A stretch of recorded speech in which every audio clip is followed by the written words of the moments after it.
Hai, namaku Nana. Aku akan memberi informasi tentang bahaya plastik dan cara menguranginya. Tahukah kamu, di Indonesia, sampah menjadi salah satu masalah yang sulit diatasi dan belum terselesaikan hingga saat ini.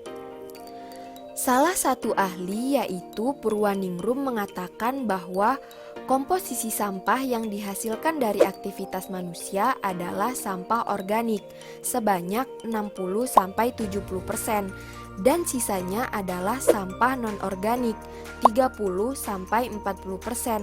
Sementara itu, dari sampah non-organik tersebut, komposisi sampah terbanyak kedua yaitu sebesar 14% adalah sampah plastik. Kamu sadar gak sih kalau plastik itu menjadi salah satu bahan yang tidak dapat lepas dari setiap aspek kehidupan sehari-hari?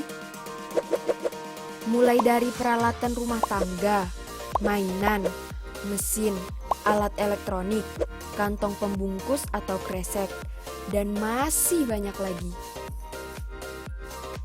Lalu, pada tahun 2015, salah satu ahli yaitu Jambek mengatakan bahwa negara Indonesia masuk dalam peringkat kedua dunia setelah Cina menghasilkan sampah plastik di perairan mencapai 187,2 juta ton. Sebenarnya, apa sih plastik itu? Plastik adalah polimer rantai panjang atom mengikat satu sama lain. Rantai ini membentuk banyak unit molekul berulang atau monomer. Nah, jenis-jenis utama plastik juga ada banyak loh. Pertama, PETE atau PET, polyethylene terephthalate. Yang kedua, HDPE, high density polyethylene. Yang ketiga, V atau PVC, polyvinyl chloride. Yang keempat, LDPE, low density polyethylene. Yang kelima, PP atau polypropylene. Yang keenam, PS, polystyrene. Dan yang terakhir, other, biasanya disebut polikarbonat.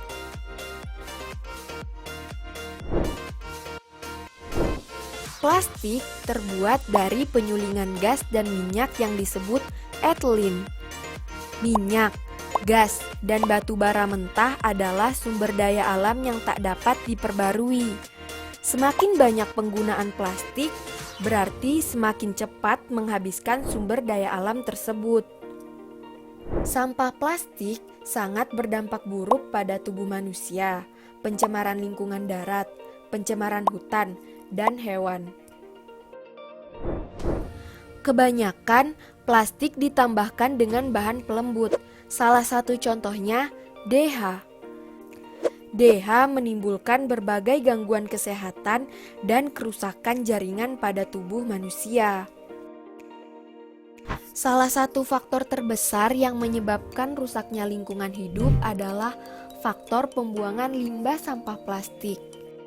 Sampah plastik yang tidak hancur tersebar ke seluruh penjuru laut dan mencemari ekosistem, sehingga berdampak buruk bagi ekosistem lingkungan hidup dikarenakan ada bahan kimia di dalam kandungan plastik. Menurut Kementerian Keuangan, 8 juta ton plastik berakhir di laut setiap tahunnya. 22% lumba-lumba dan paus memakan plastik. 100% ilmuwan menemukan sampah plastik di setiap habitat pantai di mana kura-kura diteliti. 90% burung laut terdapat plastik di perutnya dan 1 dari 3 ikan laut terpapar sampah plastik. Hal terburuknya yaitu perlu waktu puluhan bahkan ratusan tahun untuk membuat sampah bekas plastik benar-benar terurai.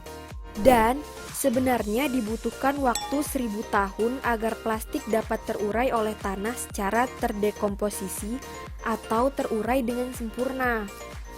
Sampah plastik jika dibakar akan menghasilkan gas yang akan mencemari udara dan membahayakan pernafasan manusia. Wah, dengan begitu, dampak plastik sangat buruk bagi tubuh manusia, lingkungan hidup, dan juga hewan. Nah, Nana bakal ngasih tahu teman-teman cara mengurangi plastik agar dapat melindungi bumi kita dan hewan yang ada di bumi. Melepaskan ketergantungan pada plastik tentu akan lebih mudah jika dilakukan oleh semua pemangku kepentingan dan produsen berbagai material. Dengan banyaknya sampah plastik yang dapat mencemari lingkungan, berikut cara menangani sampah plastik, yaitu 3R: reuse, reduce, recycle. Reuse adalah menggunakan kembali barang-barang yang terbuat dari plastik. Reduce berarti mengurangi atau meminimalisasi penggunaan barang-barang yang potensial menjadi sampah tak terurai seperti plastik. Recycle adalah mendaur ulang barang-barang yang terbuat dari plastik. Selain itu, ada beberapa hal yang dapat teman-teman terapkan dalam kehidupan sehari-hari. Pertama, menggunakan dan membawa tas kain untuk belanjaan. Kedua, menggunakan dan membawa sedotan berbahan besi, kaca, dan bambu. Ketiga, menggunakan dan membawa sendok besi atau bambu. Keempat, menggunakan paper bag. Nah, setelah mengetahui bahaya plastik dan cara menguranginya, masih ingin menggunakan plastik dengan jumlah banyak? Terima kasih sudah menonton.